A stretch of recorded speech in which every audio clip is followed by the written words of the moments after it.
नमस्कार दोस्तों, स्वागत है आपका अपने YouTube चैनल वैकुंठा में। हमारे पटवारी लेखपाल वीडियो बीपीडीओ के लिए सामान्य हिंदी लेक्चर नंबर 1 हम आज लेके आए हैं और आज हम यहाँ पर हिंदी साहित्य को डिस्कस कर रहे हैं। तो सबसे पहले हम स्टार्ट करेंगे हिंदी साहित्यिक लेखक सुमित्रा नंदन पंत को।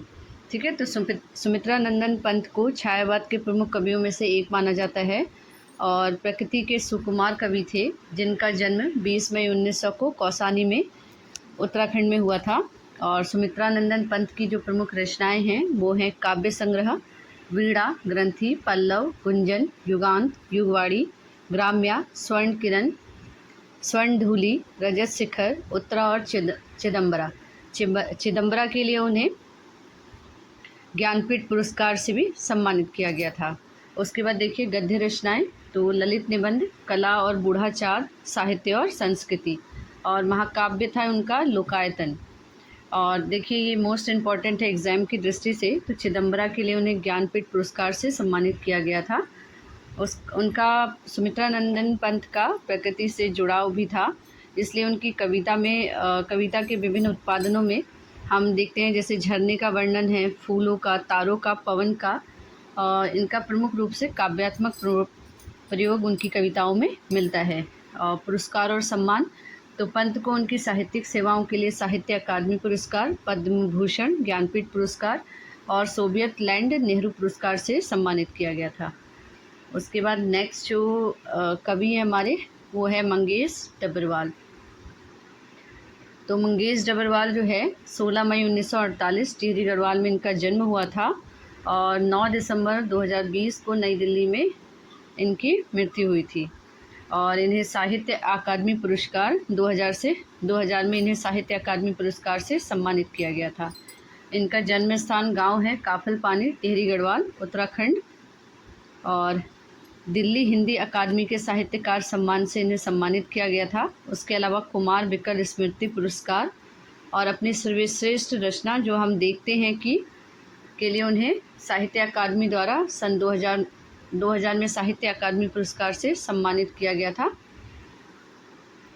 काव्य संग्रह इनके तो पहाड़ के लालटेन 1981 में, घर का रास्ता 1988 में, हम जो देखते हैं 1995 में, आवाज़ भी एक जगह है 2000 में, नए युग में शत्रु 2013, स्मृति एक दूसरा समय है 2020। गद्य और अन्य रचनाएं, लेखक की रोटी, कवि का अकेलापन, एक बार का आयोवा में यानी कि यात्रा वृतांत है ये। उनके अन्य कार्य, उन्होंने विदेशी कवियों के जैसे बेट्रोल्ड ब्रेख्ट और पाब्लो नेरुदा आदि रचनाओं का अंग्रेजी से हिंदी में अनुवाद किया था। उनकी कविताओं के भी कई भारतीय और विदेशी भाषाओं में अनुवाद हुए हैं। उन्होंने कई समाचार पत्रों जैसे जनसत्ता, सहारा समय आदि के साथ पत्रकारिता भी की है। उसके बाद देखिए शैलेश मटियानी। तो शैलेश मटियानी का जो जन्म है वो 14 अक्टूबर 1931 को अल्मोड़ा में और मृत्यु है 24 अप्रैल 2001 को नई दिल्ली में।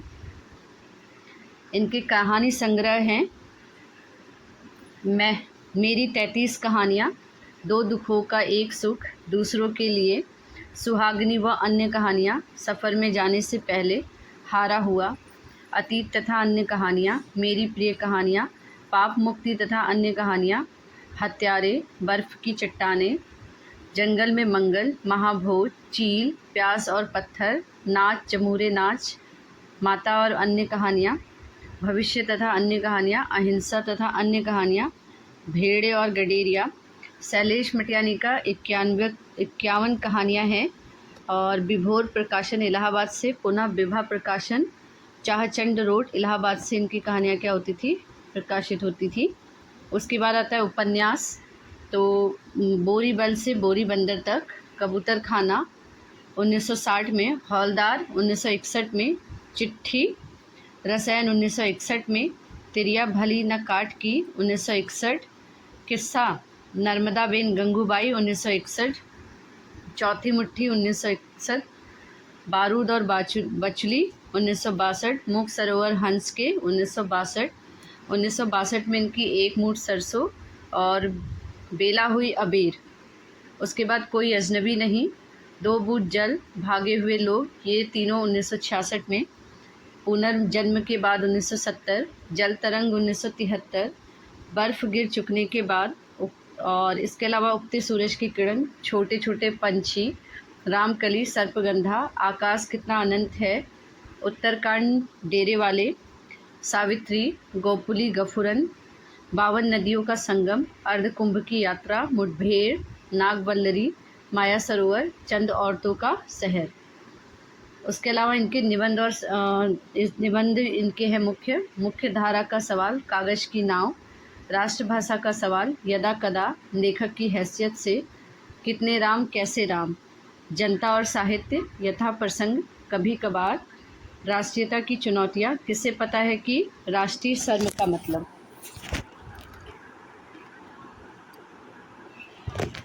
प्रथम उपन्यास बोरीवली से बोरीबंदर तक उत्तर प्रदेश सरकार द्वारा उन्हें पुरस्कृत किया गया।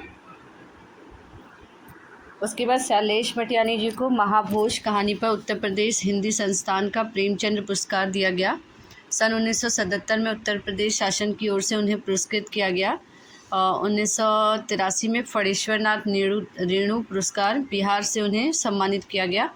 उत्तर प्रदेश सरकार का संस्थागत सम्मान शैलेश मटियानी को दिया गया।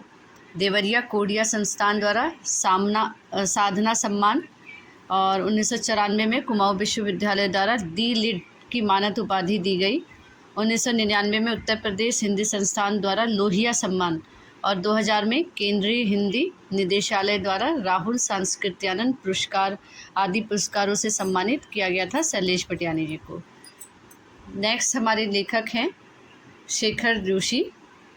इनका जन्म 10 सितंबर 1932 को उलिया गांव में हुआ था। मृत्यु जो है 4 अक्टूबर 2022 को गाजियाबाद में। किताबें प्रतिनिधि कहानियाँ शेखर जोशी की है, और 4 अक्टूबर 2022 को 90 वर्ष की उम्र में इनकी मृत्यु हो गई।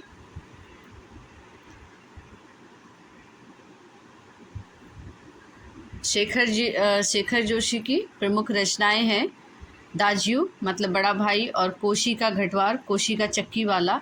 शेखर जोशी को महावीर प्रसाद द्विवेदी पुरस्कार से 1987 में, साहित्य भूषण 1995 में, और पहल सम्मान 1997 में, इफ़को श्री लाल शुक्र स्मृति साहित्य सम्मान 2012 में, और आकाशदीप सम्मान जैसे कई सम्मान मिले थे।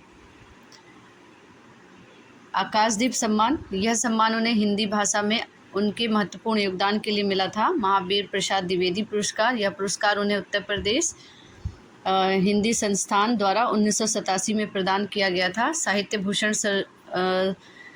भूषण सम्मान, तो शेखर जोशी को यह सम्मान 1995 में मिला था।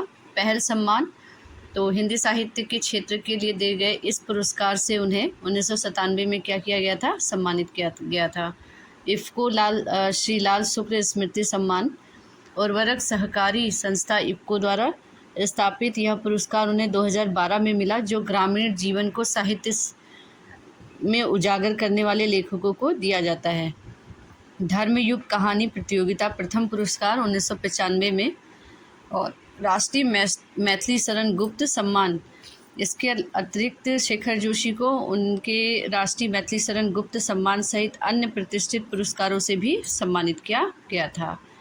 उसके बाद अगली लेखिका है हमारी शिवानी, जिन्हें हम गौरा देवी के नाम से भी जानते हैं। तो इनका जन्म 17 अक्टूबर 1923 राजकोट में हुआ था, और मृत्यु 21 मार्च 2003 को नई दिल्ली में। शिक्षा विश्व भारती यूनिवर्सिटी, पथा भावना, और शैली कैसी इनकी, उपन्यास, कहानी, संस्मरण, यात्रा वृतांत और आत्मकथा। तो प्रमुख उपन्यास इनके हैं कृष्णकली, कालिंदी, अतिथि, शमशान चंपा, विषकन्या, रति बिलाप, स्वयं सिद्धा, लाल हवेली, 14 फेरे, भैरवी, कैजा, मायापुरी, पुट्टोवाली, गेदा। और कहानी संग्रह इनके हो जाएंगे शिवानी की श्रेष्ठ कहानियाँ, शिवानी की मशहूर कहानियाँ, झरोखा, मृणमाला की हंसी, अपराधिनी, पुष्पहार। और संस्मरण और अन्य रचनाएं हो जाएंगी इनकी अमादेश शांति निकेतन, संस्मरण, स्मृति कलश, और वातायन, चालक, सुनहु तात यह अमर कहानी, और चरैवती। शिवानी का असली नाम जो था वो गौरा पंथ था, और वे शिवानी नाम ही लिखती थी। शिवानी एक प्रसिद्ध हिंदी लेखिका थी जिन्होंने 20वीं सदी में महिला केंद्रित उपन्यासों में महत्वपूर्ण योगदान दिया। इसके लिए उन्हें 1982 में हिंदी साहित्य में योगदान के लिए क्या दिया गया था, पद्मश्री से भी सम्मानित किया गया था। उसके बाद नेक्स्ट आते हैं हमारे पीताम्बर दत्त बर्थवाल। तो इनका जन्म 2 दिसंबर 1901 को उत्तराखंड के गढ़वाल में हुआ था और ज़िले में लैंसडाउन के निकट पाली नामक ग्राम में इनका जन्म हुआ था। गढ़वाल के लैंसडाउन में पाली नामक ग्राम में। और उनकी प्रकाशित कृतियों में योग प्रवाह, डॉक्टर संपूर्णानंद, मकरंद, डॉक्टर भगीरथ मिश्र और डॉक्टर पीताम्बर दत्त बर्थवाल को श्रेष्ठ निबंध स गोविंद चातक आदि हैं। उन्हें कवि गोरखनाथ की रचनाओं का संकलन और संपादन किया और गोरख बानी के नाम से भी प्रकाशित हुआ। तो कमेंट करके बताइए कि वीडियो कैसा लगा। वीडियो को ज़्यादा से ज़्यादा लाइक करिए, शेयर करिए एंड सब्सक्राइब करिए। धन्यवाद।